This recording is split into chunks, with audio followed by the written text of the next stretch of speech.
And welcome back to the Upside Sports Network. My name is Michael. Appreciate you guys joining us on this Friday evening. A lot of transactions out there over the last 24 hours. It's been active. Let's get right into it. So right off the top, late last night we had a 6-player trade with the Atlanta Braves and the Chicago White Sox. Aaron Bummer ends up going to the Atlanta Braves for 5 different players. Most of these players were probably going to be DFA'd or non-tendered, if you will. They were not going to be a part of the Atlanta Braves' future. Atlanta, if you paid attention to the moves today, it seems like they might be gearing up for something big. They're clearing off some roster space. They're clearing off some money as well. Because they decided to make the trade with the White Sox to get the salary of Soroka off their books, along with Nicky Lopes, etc., they don't have to eat that type of money if there's buyout money attached. They go ahead and trade those pieces now. They get a piece for their bullpen now and fills one of their holes. And they now have roster flexibility to either promote some guys from the minor leagues or add some players via free agency. Now, we expect that they're going to add at least one frontline starting pitcher. They traded away Kyle Wright a minute ago as well. So keep your eyes peeled for what the Atlanta Braves might have cooking. But the trade last night, let's go right to that one first. Aaron Bummer was the reliever the White Sox really held on to at the end of the trade deadline season anyway, this past season. He had like a 6 ERA and change, but his fielding independent pitching, though, shows that the underlying numbers, that he was a much better relief pitcher. The struggles of the White Sox kind of contaminated every player there. Aaron Bummer, no different there. But the players that the Braves ended up trading, Soroka, that was one of the players that was going to get DFA'd. I mentioned Nicky Lopez as well. Jared Schuster should be a nice starting option for the White Sox next season. Low-cost option. Brendan Shoemake was a former first-round pick. He's kind of a low-cost guy at this point for them, but we'll see what ultimately happens for the White Sox going forward. But this is a great way to add some low-cost veteran talent as you try to rebuild. Keep yourself a representative major league team on the roster, and while you might still be able to get something out of a guy like Shoemake, who does have that potential. So we'll see what happens there, but this is a great trade, I believe, for both sides because, again, like I said off the top, it looks like Atlanta might really have something up their sleeves for at least this winter meeting. So we'll see what ultimately happens, but Welcome in, Sarah. Welcome back, Jose. It was absolutely great to see the Rangers win. Thank you very much. Rangers, in case you guys are new here, are my favorite team, so it was a lot of fun to be able to enjoy that World Series. And we're going to be with you guys every single weekday, probably around 7:30 to 9, somewhere in there. We'll probably kick off our broadcast depending how the work schedule works out. But tonight, one of our later ones. But we're going to give you guys every single update that we possibly can here at the MLB Hot Stove Daily. Make sure you hit that like and subscribe as well. Welcome in, Robert. Appreciate you for joining us once again. Sarah, my Cardinals non-tendered, Jake Woodford, Dakota Hudson, Juan Yepes, and Andrew Knitzner. Sorry, I'm not sure how to pronounce that last name anyway, but the catcher, Andrew anyway, the name I can't pronounce. But he's the one that's a little bit surprising for me. I thought he performed very well as a catcher, at least as a kind of a supplemental catcher, if you will, backup, if you will. But I think he's got the possibility to land a decent contract on the open market. I think the Cardinals there are just trying to free up some roster flexibility, some money, because just like the Braves, they're looking at that starting pitching market and saying, hey, I want me some of that. Thank you, Sarah. Appreciate that as well. But like I said, we had a lot of moves today. The other one that the Braves made is that they traded Kyle Wright, who is injured at the moment. He was one of their frontline pitchers, much like Mike Soroka was at one point. But they're getting rid of these injured players or players who haven't been productive recently for the Atlanta Braves to try to make some roster flexibility for themselves. The trade itself, Jackson Kowar goes back the other way to the Braves. Braves trying to get something out of him as well. Wright was 28 years old, number 5 pick in the 2017 draft. Herrera is going to be the backup catcher. Cardinals don't need to spend on a backup catcher because they spent on Contreras. Now, during the season, I floated the idea that maybe they regretted the signing of Contreras as their long-term catcher. But as the season kind of wore on, I guess the club just started to get a little bit more comfortable with him and ultimately decided to hold on to him after all. But they're going to have to figure out something long-term at that catching spot. I believe that he is the possibility to be the long-term answer there, but it's going to take a lot more defensive effort on Contreras' part as far as being able to handle that pitching staff. Part of the reason why the pitching for the Cardinals was so bad last year was the inconsistencies from game 1 of the season at that catching spot. A week into the year, they're already saying, Contreras, he's not going to catch anymore for us. We're going to go ahead and put him at everyday DH. Then they said, we're just going to go ahead and hold off entirely. Wait a minute, he's not going to be our everyday DH. He's going to go back to catching. That, I think, got everything off to the wrong foot there with St. Louis. And then you just saw the mercurial talent just not being able to perform. Flaherty had an up and down season with them. Michaelis, pretty much the entire team, the entire pitching staff really did. Montgomery was able to weather the storm, pitched to a 3.31 ERA, I believe, before the trade to the Texas Rangers, where he got even better, a 2.79 ERA to finish out the season and through the postseason with the Rangers as well. But I think getting some continuity back there should help settle down those starters they already have on the roster. They're going to need some long-term starting pitching there. We've talked quite a bit about them being interested in trading for some starting pitching, but we'll see what ultimately happens. Some of the other moves, a little bit of a surprise anyway, is that the Brewers non-tendered Brandon Woodruff, who is also going to be out for a significant period of time this upcoming season. But a team who invests maybe a one-year deal, say $10 to $12 million, you might get 10 to 12 starts out of him at that point, honestly. And if he's able to come back and perform well, then you can extend him a qualifying offer and recoup some draft capital that way. That would be kind of an ingenious way to do it if you're a team up against the luxury tax, that you might be able to get some extra draft capital going about it that way. Looking at teams that have the flexibility to do that would be teams like the New York Mets, who need multiple starters. The Cardinals have been mentioned as a fit for Woodruff. The Cubs have been mentioned. The Rangers, the Braves, the Dodgers. There's going to be no shortage of shooters for a guy like Brandon Woodruff. And it's not going to cost you a whole lot. But like I said, he's only going to be able to pitch from probably the trade deadline, best case scenario, until the end of the season. We shall see what ultimately happens. Another trade we saw out there, Guardians and Padres. We mentioned a couple days ago the numbers for Scott Barlow. Just was not very good with Kansas City last year. Walk numbers were through the roof. ERA was over 5.5. However, after the move to San Diego, the walks did come down somewhat. The ERA dropped somewhat as well. So a team that might see this progression there might look at him and say, hey, maybe we could use him as a nice reclamation project. The trade itself, Enyel de Los Santos goes back the other way to the Padres. Padres save a little bit of money here. That's the thinking, I believe, for the Padres. We mentioned how Juan Soto has that $30 million price tag attached to him. That's why I think it's a foregone conclusion at this point. He will be gone. They were looking to cut another $14 to $20 million even after a trade of Juan Soto. So this is one piece of that. They get rid of that salary. I'm expecting them to probably trade one more piece. Remember, they didn't bring back Michael Wacha, Seth Lugo, Nick Martinez. They're trying to trim that payroll down to $200 million, and this trade effectively helps them get very close to getting that goal accomplished as long as they move that Juan Soto money. But another little bit of a surprise was the non-tendering of Nick Senzel for the Reds, but they've got so many young players coming through the system.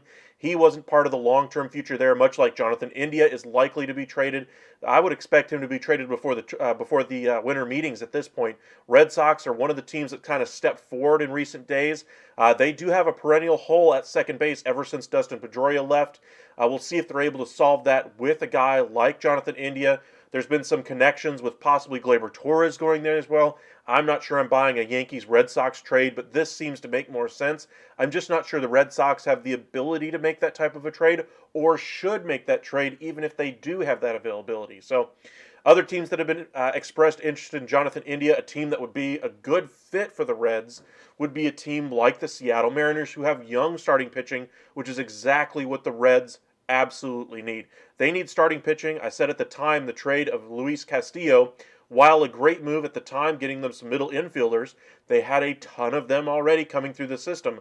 And we saw them have really 6 position players break through, most of them in that middle infield that they had to kind of spread out to be able to get some at-bats for them every day. A good problem to have, sure, but they're struggling to find consistent outfielders. They're going to have to flex some of those guys there. And since they traded their starting pitching, they now have to acquire that same starting pitching. So just as soon as you get rid of it, you have to start looking for it right away. So just kind of an interesting thing to think about.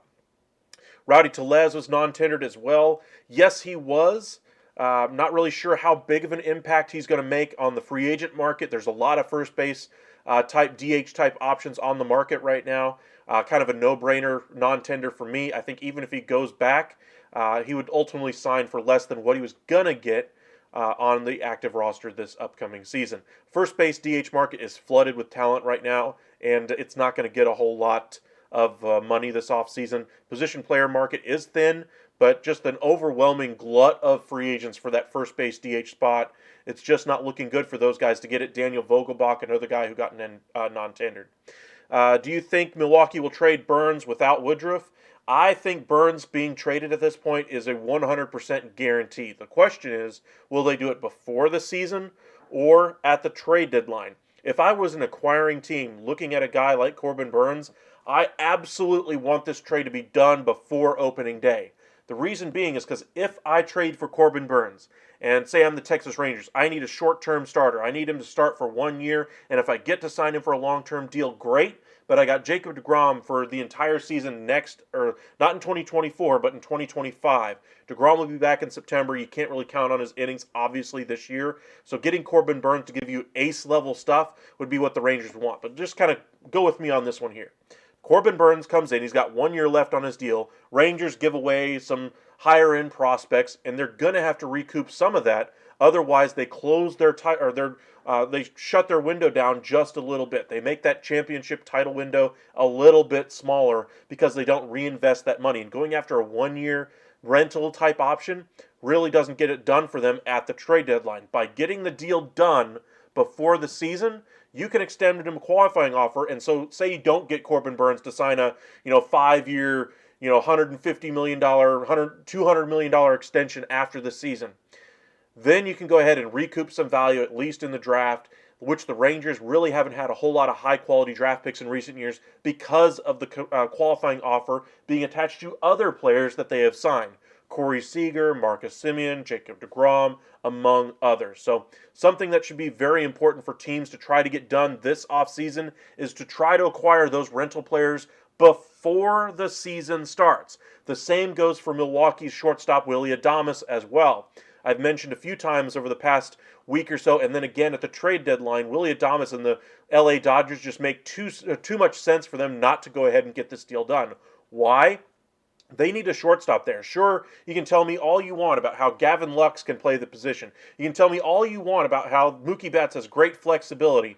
I want a guy who can play at that spot 162 games and provide me some stability. The thing with the Dodgers is they went cheap last year, and we saw the limitations of that roster. Sure, they were able to get some young guys to push through.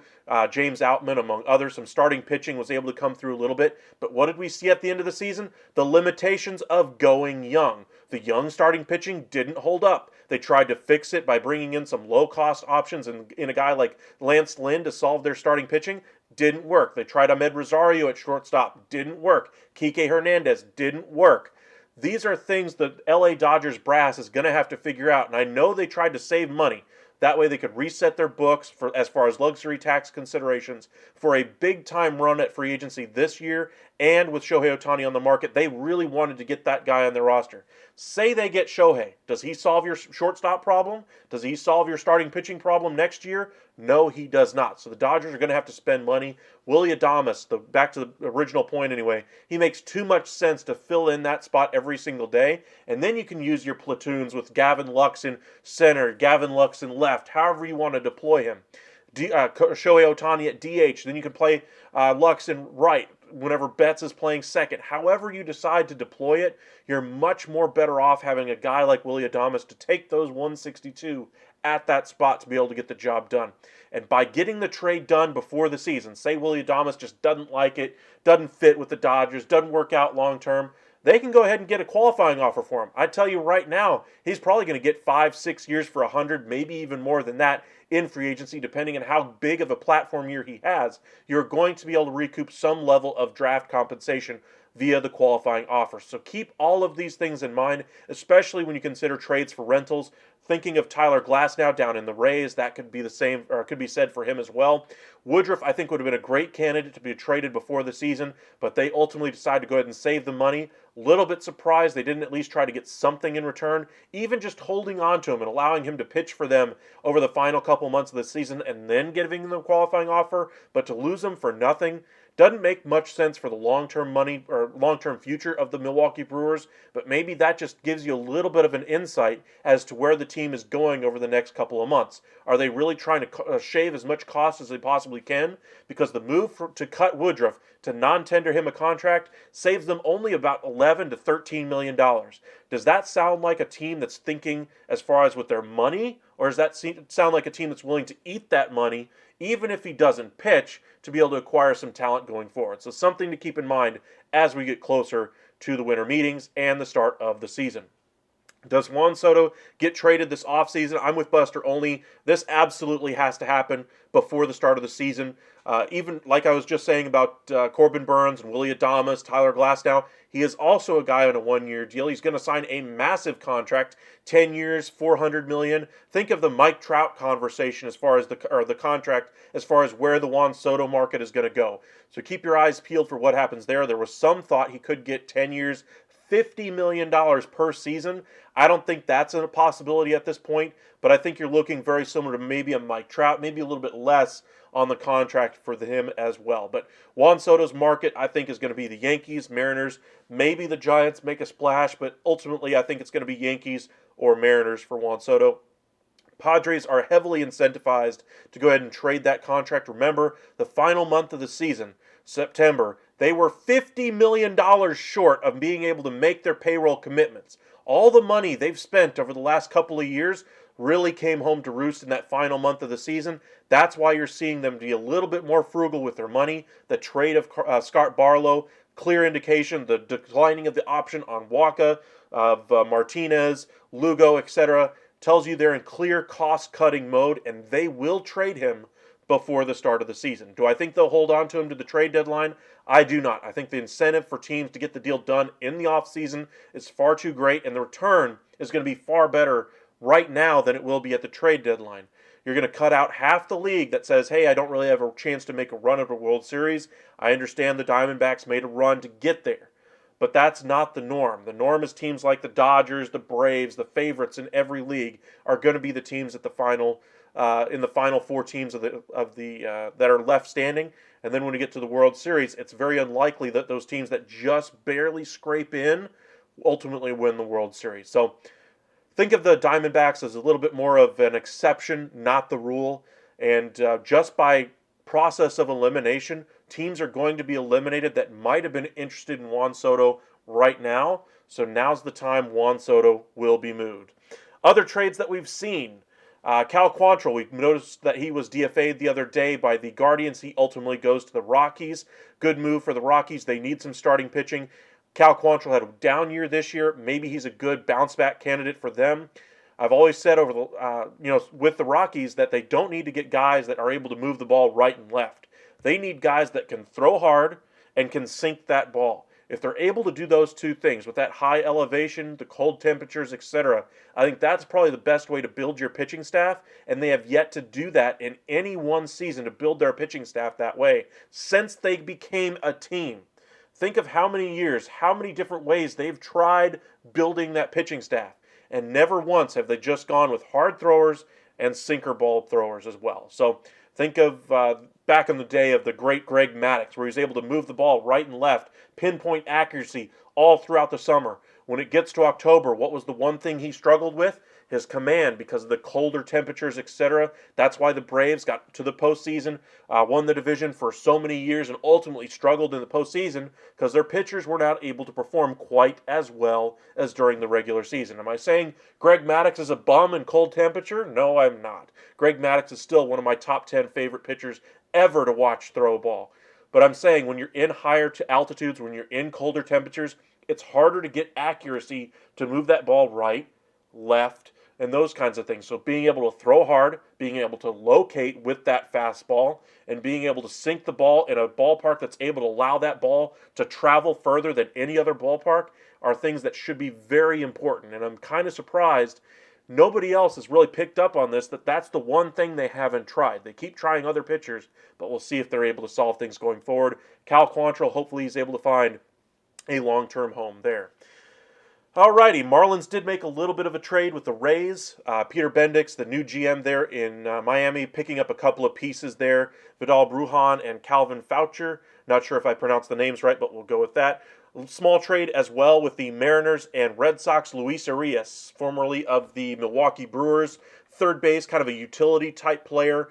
He ultimately goes to the Mariners anyway in exchange for Isaiah Campbell, a relief pitcher. We saw him kind of take over the closer role for a minute after the trade of Paul Sewald to the Diamondbacks. Campbell ultimately, I think, pitched very well in this for the Mariners, but I think it was Munoz who finished as their closer for the season. But kind of a smaller, lower level type of a trade. Red Sox are going to add some starting pitching. This does nothing to solve that, but it does help them from a roster flexibility standpoint. You look at what they have to work with. Urias wasn't really going to solve their problems at first, second, third, because they already have long-term solutions there with Devers, Casas, and now they're trying to add a second baseman in there. So he didn't really have a home every day, and so why exactly are you paying for something that's not exactly a necessity on your team? Therefore, he's on his way out.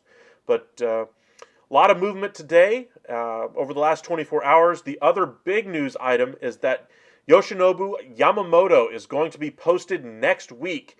He is expected to be posted Monday, late Monday, possibly early Tuesday. They're saying on November 20th. So we'll see if they ultimately get the paperwork in time for this Monday, or if it turns up falling to Tuesday. But keep your eyes peeled for the market on him moving very quickly. I expect him to be one of the first signings we see at the winter meeting. So possibly even before, depending on how quickly that market develops. Starting pitching market is going to start flying quickly at the winter meetings. Teams are trying to solve their issues. That's why I think we're seeing a lot of trades with the Atlanta Braves right now, because they realize they have to strike while the iron is hot. If their guy right now is Aaron Nola, they're going to really have to shell out for him. I think he really found a home in Philadelphia, and I think they're really just going to have to outbid the Philadelphia Phillies to get it done, and the LA Dodgers. I would be surprised if he does not end up with one of those three teams. Who do you see the Phillies signing as a pitcher for Nola's spot? I do not think Gray. I do not want Gray. I think his ERA dropped in the second half, probably too many pitches, so he would not be good in the playoffs. I don't think Gray is necessarily a Dombrowski type of talent. I saw this on the hot stove this morning, and I kind of agree with him. John Paul Morosi was saying that Dombrowski really likes hard throwers, that type of a pitcher. Gray doesn't really fit that profile. I think there's a couple other pitchers out there who could fit that profile, but I don't think Gray is one of them. I think he is on the back burner there as a fallback option. Stroman could be another guy that's earmarked for Philadelphia if they're unable to sign Aaron Nola.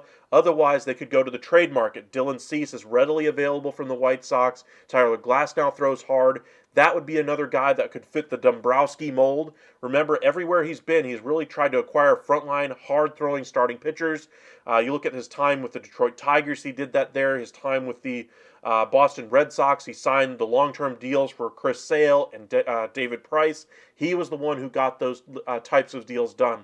Think of what he's going to do here with the Philadelphia Phillies. I think the signing that he made last year with Taijuan Walker was great. Really gave them some great innings. Suarez really elevated this year as far as performance, but I think they're going to add at least one more number 2, number 3 type starter. But the loss of Nola would certainly hurt their chances. I'm still not ruling out a reunion, but I think he's going to have his work cut out to be able to get it done. I'm not saying it's a 50+% chance he goes back to Philly. I'm saying it's kind of even split right now between those 3 teams with Atlanta, the LA Dodgers, and the Philadelphia Phillies for where Aaron Nola ultimately ends up going. Now, for your question there, Sarah, could he ultimately go to the Cardinals? Absolutely, but I don't think they're necessarily one pitcher specific that they're targeting. I think they're looking for pitching, period, whether that be Yamamoto, Montgomery, Snell, Nola, Gray, Maeda. There's a ton of starters out there, maybe even a Woodruff as a mid-season acquisition, if you will, for as he recovers from injury. There's a lot of options that the Cardinals have that they can go down. Tyler Mahley's another guy that's going to be a bounce back candidate from injury around the trade deadline. Kershaw's out there. Kershaw, though, I think ultimately ends up with the Dodgers, Rangers, or retires. But for your question there, Nola to the Cardinals, I would put that as maybe a slim to none chance at this point. I would be more looking at guys like Sonny Gray. I'd be looking at guys like Blake Snell, those level of pitchers. Maybe even a Michael Wacha reunion could be in the cards for the St. Louis Cardinals. But appreciate you guys joining us tonight. Make sure you guys hit that like and subscribe if you haven't already. We'll be live again tomorrow night for you guys. We'll do a short live since we saw a lot of activity today. Today was the non-tender deadline. I'm not expecting too much movement, but I'm wondering if we start to see some trades percolate over the next 24 hours. So that's why we'll do another live for you guys tomorrow night as well. Make sure you follow us over on X, formerly Twitter, at UpsideSN, Facebook at Upside Sports Network as well. But that's kind of where the news happened from today. A lot of smaller acquisitions here and there. Really like the acquisition for the St. Louis Cardinals, the Kansas City Royals. Anyway, bringing in Kyle Wright.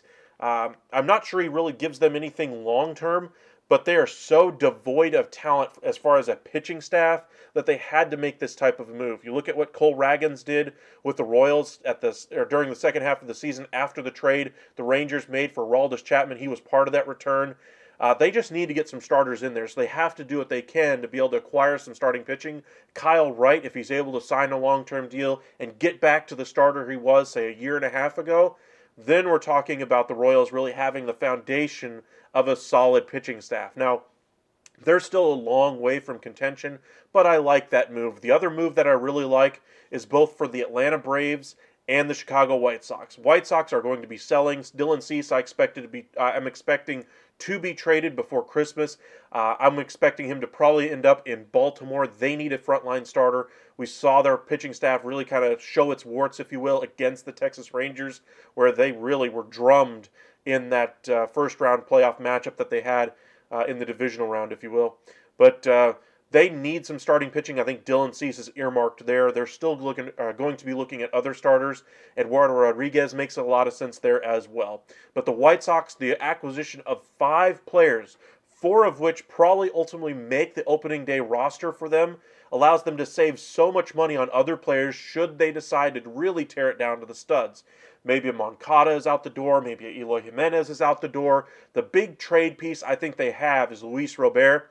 I'm not saying they'll trade him before the start of the season, but I think he would be a monster trade acquisition at the trade deadline, and that's when I think Luis Robert probably gets dealt. Sorry, White Sox fans. I really like the process that you're going down, though, as far as the way you're building out this offseason, giving yourself some options at the major league level while building that farm system up at the upper levels of the minors, while you build up that farm system on the lower level through the draft, etc. Uh, I'm really excited to see where the White Sox ultimately end up in, say, 2 years, but that's why I like this trade for them. Getting rid of one reliever who had a 6.5 plus ERA, even though his numbers looked better, on the periphery, if you will. But, I mean, you're talking about one relief pitcher versus 5 roster spots that you're able to pick up some nice long-term pieces possibly for your organization. Really like that type of a move. Even if Aaron Bummer had a better year last year, I think this still would be a great move for the White Sox. Now, for the Braves side of things, this is clearly about shedding some salary. It's clearly about opening up some roster spots as well. And that's why I say it's a big win over the last 24 hours for them. I think this signals a very big point for them that they are going to get a frontline starting pitcher, and I think they're going to improve that outfield mix just a little bit. Bullpen, I think they'll do some work as well. Welcome back, Jordan. Appreciate you for joining us once again. In case you guys have missed it, a lot of moves over the last 24 hours. Started late last night. 6-player deal. Aaron Bummer goes to the Braves in exchange for 5 players, including Mike Soroka and former first-round pick Brennan Shoemake. The other big news for the Braves is that they traded Kyle Wright to the Royals in exchange for Jackson Kowar. The other big news of the day, the Brewers decided to go ahead and non-tender Brandon Woodruff. Very shocked that they ultimately decided to do that. Tells me they're driven by money at this point. They didn't want to hold on to his salary. Tells me they didn't really get any bites. We saw last night that they were getting some interest, possibly even from the Boston Red Sox, about a trade for Brandon Woodruff. Ultimately, I don't think they were going to get anything of real value, at least until he proves he can pitch at the trade deadline. And I don't think they were willing to eat that money, and that's the reason why I think he ultimately got non-tendered. So look for him to sign quickly, possibly a 2-year, maybe a 1-year deal, depending on where he ultimately goes. But the team that signs him will have the opportunity to extend him a qualifying offer and be able to recoup some draft value if he ultimately decides to sign elsewhere after that. So a little bit of a curious move by the Brewers. I think this is purely driven by money, and I think this spells the end of Corbin Burns and Willie Adames for the Brewers. So been an active 24, 48 hours for the Brew Crew. Remember they traded Abraham Toro a few days ago to the Oakland A's.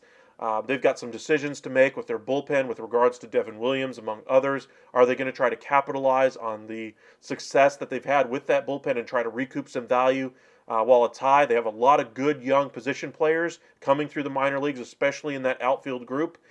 So we'll see what ultimately happens with them. But it's been a very curious offseason for them as far as Counsell ultimately ended up deciding to go with the longtime rival Chicago Cubs, varying levels of rivalry, if you will. But they're only, an hour away? And Counsell was the Brewers guy, was grown up through that organization. And they ultimately decided to bounce David Ross to bring him in. It's been a very interesting offseason so far, to say the least, for the Brewers. Does Woodruff have to play the whole season to get the comp pick? He does not. He just has to be on the roster and can't be acquired or can't be traded for during the season. So say you sign him in May or whatever, and he pitches great for you. As long as he wasn't traded for during that season, then he is eligible for the qualifying offer. I'm not sure if he has to be on your roster opening day in order to be eligible for it. That's something we can look into together over the next few days. But Brandon Woodruff, I think, absolutely would be worth a compensation pick if he has a great bounce-back year. And the team that ultimately signs him this offseason should be comfortable that they should be able to recoup some value. Right now, it's just going to cost you the money, and are you willing to eat a roster spot to be able to get the job done? Think of all the players that are already out for next season. Sandy Alcantara in Miami. You look at Jacob deGrom, at least he won't be back until late September, it sounds like, for the Rangers. Those guys are currently on the 40-man roster. You can't put them on the injured list, the 60-day IL, if you will, during the offseason. Those guys have to take a 40-man spot. So guys that sign minor league deals with teams or with those teams that have players that are going to be missing the season next year, watch for those incentives for if they make the major league roster type of bonuses. For instance, I think we saw that with a couple of starting pitchers. Johnny Cueto comes to mind, if I remember correctly. He ultimately signed a minor league deal with a club, or with that if he broke camp with a major league club, he'd get $8 million, something like that. But during the offseason, they didn't have to carry him on their 40-man. I think it was Johnny Cueto. I might be wrong about that one, but we've seen a few contracts worked that way. There's a lot of pitchers that kind of fit that mold right now. Tyler Mahle in free agency is going to be another one. Clayton Kershaw is not going to be able to pitch until around the trade deadline as well. A lot of things as far as injuries to already keep your mind or to be mindful of as we go further into the offseason. Remember, we will be live for you guys during the winter meetings. We'll start with a live on that Sunday, kind of breaking down the Hall of Fame ballot. I believe they're going to go ahead and announce those that day, if I remember correctly. The contemporary era ballot is what they usually do that Sunday night. So keep your eyes peeled for what happens with that. And then hopefully Monday morning we'll start to see some real activity happen. We'll be live for you guys all throughout the winter meetings, so make sure you guys hit that like and subscribe. Follow us on Twitter at UpsideSN and on Facebook, Upside Sports Network. Feel free to comment on this video if you have any questions. We'll be making some video content for you guys this weekend. Some of it will be dealing with the trades that we've seen. Some of it will be dealing with the season-ending injury to Joe Burrow, among others. Mark Andrews' future in the NFL, honestly, is in question after breaking his fibula in that Thursday Night Football game against the Bengals. Just tough losses for both teams, and we'll see what ultimately happens in the NFL as well. Basketball is underway, a lot of NBA action. The in-season tournament is alive and well, if you will. I'm not sure how many fans are really excited about it, but we'll see who ultimately wins that one. We'll give you the Ohtani update before we head out here in just a moment. But in the NHL, of course, a lot of good activity there. We're seeing a lot of suspensions, though, in the NHL to start the season, more than we've seen in like the last 5 years. A lot of unnecessary hits, a lot of injuries, careless play to start the season in the NHL. So, but that's kind of where things are. Welcome back, Hank, Texas Liberty. Who do you think Yamamoto goes to? Jordan, what's the injuries this year, man?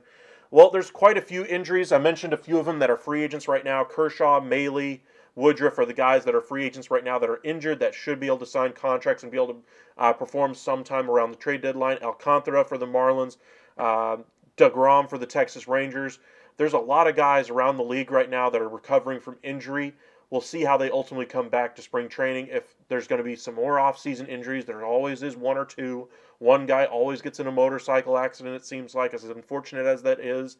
Thinking back to Fernando Tatis Jr., who said he got into multiple motorcycle accidents, that he lost track of how many he got into, and that's part of the reason why the Padres had such an issue with him and his maturity level. To answer your question, who do I think Yamamoto goes to, Robert? I'm not sure there's really a defined spot for him as of yet. I think it's still a little early in the market for him. I think that the biggest issue for Yamamoto, the reason why he's on the front of mind for everybody right now, is that everybody's talking quite a bit about the money issues for him. Is it going to cost 8 years, 200? Is it going to cost 8 years, 240? Then don't forget you have the posting fee on top of that as well. I think it's more about clearly defining the teams that are available for Yamamoto to go to. So looking at the market for him, Yamamoto, I would say probably the Mets would be one of the front runners for him, along with, say, the Giants, the Dodgers, the Cubs, the Cardinals, the Rangers, the Mariners, the Padres. There's a ton of teams in the market for a guy like Yamamoto. Kodai Senga has already let the front office know for New York that he absolutely wants them to bring in Yamamoto. That'd be a good 1-2 punch, and they already have a 6-man rotation. He would be able to slide in there quite comfortably. If I had to pick a team right now, the Mets make just too much sense, at least at the moment. That could quickly change. But for me, I'll say he signs 8 years, 220 with the Mets. He's 25 years old. That would take him through his age 33 season. And then he'd still be able to get a second huge contract if he's able to perform at the major league level. Kumar Rocker, yes, he is injured. A lot of NFL injuries. Yes, Jordan. Did the pitch clock aid the rise of pitcher injuries? No. There's literally no impact on injuries. They haven't seen any evidence of that. We're just seeing more. If I had to say what we're seeing more of, I would say it's more awareness of the injuries that they're getting, pitchers being more attuned to their discomfort level. We saw that with Max Scherzer. Hey, the start before he felt a little bit of a pull in his forearm. Then we see the forearm strain. Those types of issues. So, um, does the pitch clock make those things worse? I don't think it does at all. I think the league has already come out with multiple studies that have said there's really no impact as far as injuries go. Same thing for the stolen bases, the disengagement, the closer stolen bases, all those kinds of things. Those haven't increased injuries at all either, and I don't think it's going to have any other impact. The one thing that we did see about the pitch clock is that the league is thinking about shortening the clock from 20 seconds to 18 when a runner is on base. I would tend to think that that would be a little bit too tight. If I were in the rules committee on that one, I would say, we're 20 seconds, we're still moving the game along. I understand the pitcher holds the ball for a second or two longer than he probably would have if there wasn't a runner on base, or if he just shortened that clock down to 18. But I'm okay with 2 seconds for allowing the game to have some real rhythm to it, if you will. Did Ohtani take 2 years to recover from his last Tommy John? So he might not be ready for a couple years for whoever signs him.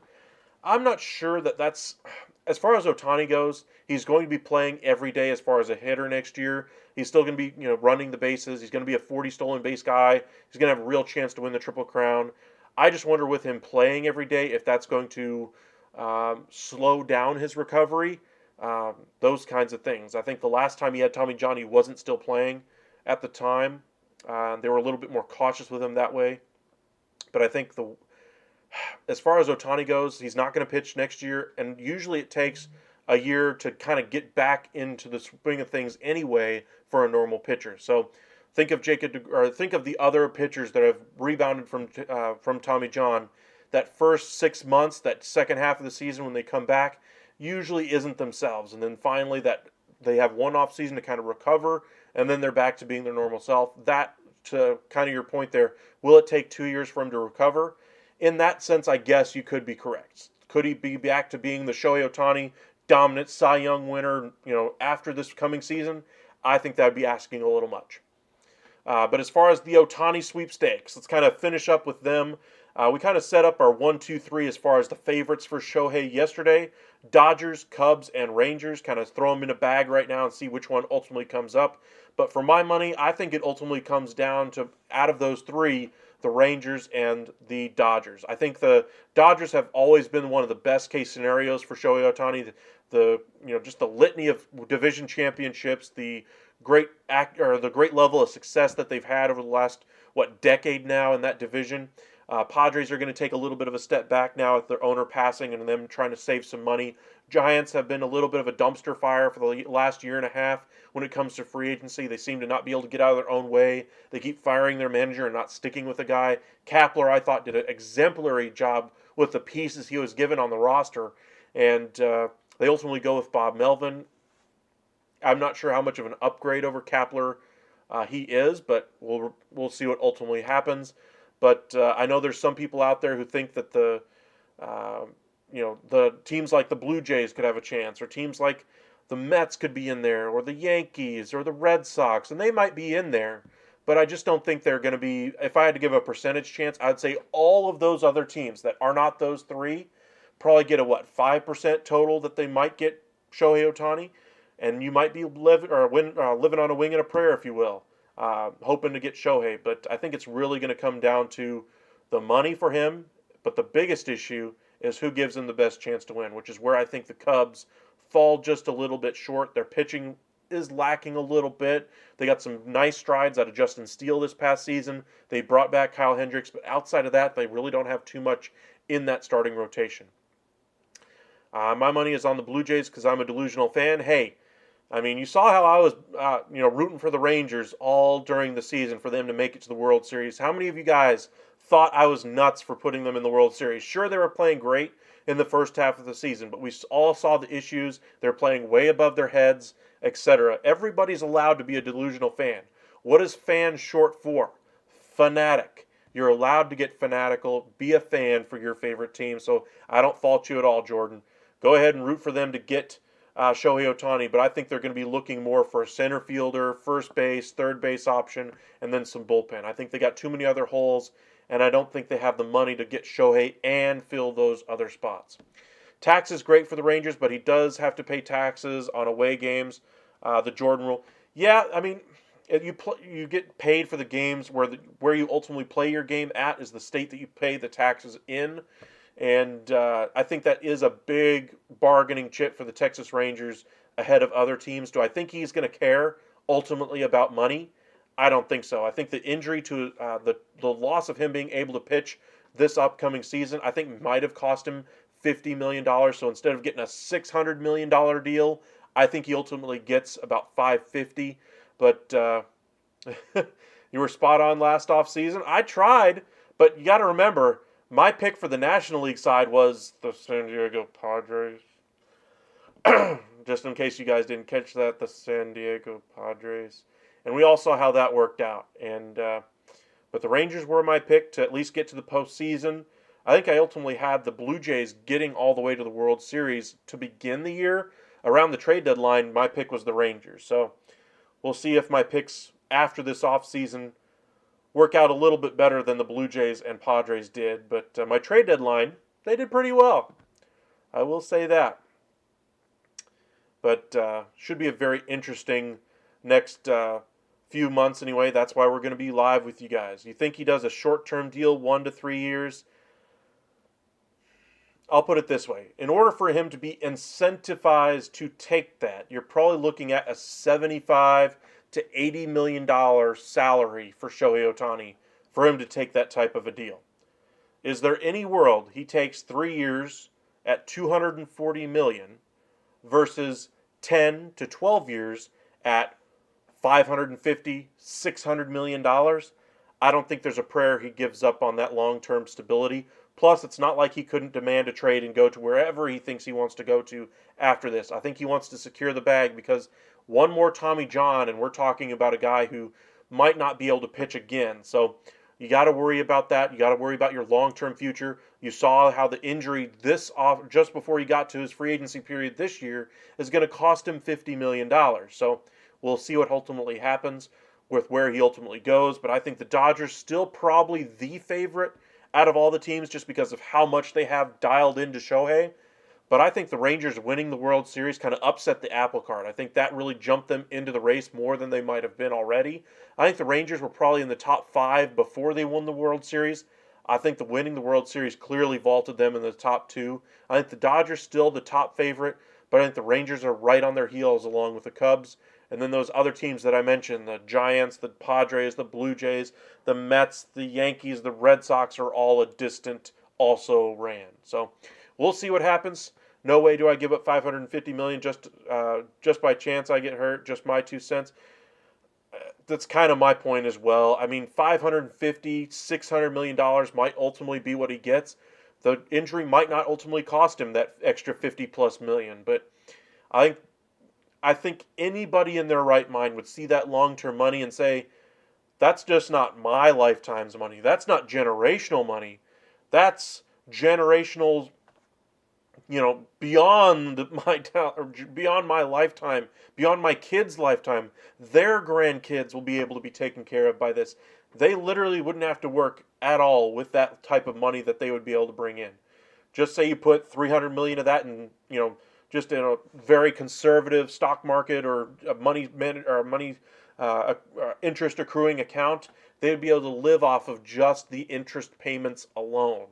That's the type of money that really is. That's the what's the phrase? That's the FU money. Back in the day. Hey, you want me to do this? Nah, I ain't doing that. So that 550, that 600, whatever he ultimately gets, I think would be absolutely his best way to go. I just don't think there's a way that he signs a 1 to 3 year deal. I think he's probably looking 10 to 12. I think the shortest term deal he might sign is 8 to 10. But for my money, I think the teams are going to want to spread out that AAV, which is going to increase the number of years, not decrease it. So what might be a 10-year, $550 million deal, $55 million, might end up being a 13-year, $590 million deal just to lower that AAV just a little bit. Mariners was one of the teams I did leave out of that also ran category. I don't think there's any realistic possibility the Mariners get it done. They do need a DH, but I think there's a ton of DH options on the out there right now. They have tons of starting pitching already, and I'm just not sure the market could support a salary of that size. They're going to have to worry about the money that they're starting to spend on these guys. Are they going to be able to sign Logan Gilbert when he comes due for his long-term money? They have Luis Castillo, they have Robbie Ray, Julio Rodriguez. I'm just not sure they'd be able to support a salary of Shohei Ohtani. I'm thinking he might want a one-year deal and then go again because of injury. I get the thinking there, Hank. I do. If this was any other free agent with the same type of circumstances where they got injured in the final month of their year, think of a guy like Cody Bellinger last year who was trying to come up or rebound from a poor performance over the last couple of years. Think of a guy like Rhys Hoskins who might take a one-year deal to try to rebuild his market. Tim Anderson, who's performed poorly over the last couple of years, might take a one-year deal. Ohtani's not that guy. He's, arguably the best hitter in the entire world right now. Aaron Judge, really the only other guy who can really hold a candle to him. Corey Seager, probably a distant third. But those guys don't settle for short-term money. They want life-changing, generational money, and I don't think he's going to sign a one-year deal. It's time to cash in. He's one more injury away from being stuck to one-year deals and not having the option to get that long-term money. So he's going to sign that long-term deal. I don't think there's a world where he signs a short-term deal. I think we saw that this is the polite version of me declining that. We saw a more vehement response from John Heyman, John Palmrosi, Mark Feinsand over the last week about the possibility of him signing a short-term deal. I'll let you guys kind of search on YouTube if you'd like as far as their comments on it. But to say that that's a very remote possibility would be kind. I'll put it that way. But appreciate you guys joining us tonight. Again, we'll be live again tomorrow night for you guys. We'll start a little earlier. I get off work around 5:30 tomorrow, so we'll probably do our live around 6:37. So appreciate you guys joining us. How many times did DeGrom have Tommy John? I think this is his second or third. I can't remember. But I remember he had one. He had at least one with the Mets. He might have had two. I can't remember. But we'll see what happens for him as far as how he recovers. I think DeGrom, everybody realizes the type of pitcher he is when he is healthy. Literally the best pitcher on the planet. But he has to be perfectly healthy. And the Rangers were willing to take a risk on him. They were willing to double down, triple down, quadruple down on starting pitching to give themselves insurance. And even when those bets failed, they went out there and got Max Scherzer. They went out there and got Jordan Montgomery. They went out there and brought in Chris Stratton, who could be a spot starter if they absolutely needed it. But they really went after starting pitching, and having a GM, president of baseball ops like Chris Young, really kind of reinstituted in this organization the value of pitching. I know a lot of Texas people down here hold a lot of reverence for a guy like Nolan Ryan, and I think they felt that reverence for him because he's a guy who's done it. He understands what needs to happen on the field, and for that reason, the rift that seemed to occur, at least in the public side, between John Daniels and Nolan Ryan, everybody really was on the Nolan Ryan side because he had seen it before. Nolan Ryan, though, didn't have the acumen, the business acumen, the talent observation acumen that a John Daniels does. And so it would have been great to be able to get a marriage of the two for them to work together and be able to provide the best product. When they were together, that's when the Rangers had their success. Nolan left. John Daniels started to lose a little bit. Nolan Ryan, of course, lost a little bit of his cachet because he left. But I think Chris Young is absolutely the perfect combination of those two mindsets. The guy who's done it before, knows what it takes on the field, doesn't just pay attention to analytics, but also doesn't completely dismiss it and say it's not important. And I know a lot of guys out there that are defensive of the guy that manages with his gut say that they don't dismiss analytics, but when they're between the lines, they need to feel with their gut. No. They need to feel with their gut, sure, but they still need to be mindful of what the numbers say. Well, we saw in the postseason, third time through the order, I know you guys have seen this like on shows like MLB Now, etc. Those guys who manage by the gut, that's when they start to run into some issues like the third time through the lineup. We saw those issues crop up with the top-end starting pitchers. Glasnow had that issue. Montgomery, Eovaldi to some extent had that issue as well. Time to pull the starters means time to pull the starters. Now, there's other cases where a guy like Merrill Kelly hasn't given up anything, or Brandon Pfaadt for the Arizona Diamondbacks hasn't given up anything, and you're taking him out after 5 innings. That's when I start to say, hey, let's hold on. Now, if you'd given up a base hit and you already had somebody loose in the bullpen, then immediately brought somebody in when you first saw signs of trouble, I think that probably is the best marriage of both managing with your gut and paying attention to analytics. But getting this back to kind of the conversation around how things work as far as how it works between Nolan Ryan and John Daniels and Chris Young. Chris Young, I think, is a great job of measuring both what it takes on the field and what it takes from a front office perspective to be able to get the best out of both ends of your department. Think of Bruce Bochy as a great filter for all of that information. He's not a guy who just ignores it once the game starts. He's a guy who pays attention to it before the game starts, but he's also managing with his gut before the game starts as well. And then between the lines, he's still using that information and managing with his gut. There's nobody who can tell you out there that they say there's a book Bochy goes by that he handles his bullpen with. But he's great at handling it. He has a great feel for when to use his guys in the postseason. A team that really should not have made the postseason with that bullpen was able to come through and have one of the better bullpens in the entire postseason, and that's all on Bruce Bochy. And just kind of making things work from both sides of both ends of the spectrum, from managing with what you see with your eyes, managing with what it says on paper. It's time that we stop fighting between the two and start acknowledging that not only do you have to pay attention to analytics before the game, but during. Not only do you have to manage during the game with your gut, but also see what you're looking at before the game as well. And just realize both are part of baseball at this point. And we'll see if other teams start to take that same approach. We're seeing a lot of older managers start to get more chances around the Major League Baseball as well. Bob Melvin's in his third or fourth stop at this point. He's getting another shot in San Francisco. We'll see if Gabe Kapler gets another shot somewhere. I think he's too young, too good of a coach to not get an opportunity. But there's a lot of good managers out there that are going to start to see their name be called. We could see some expansion teams get some of those managers, thinking of Don Mattingly and the Nashville team that's trying to put together an actual Major League Baseball team in Nashville over the next 4 or 5 years. We'll see if that comes to fruition. But what a day. We've seen a few trades, seen a few signings, got some non-tenders out of the way.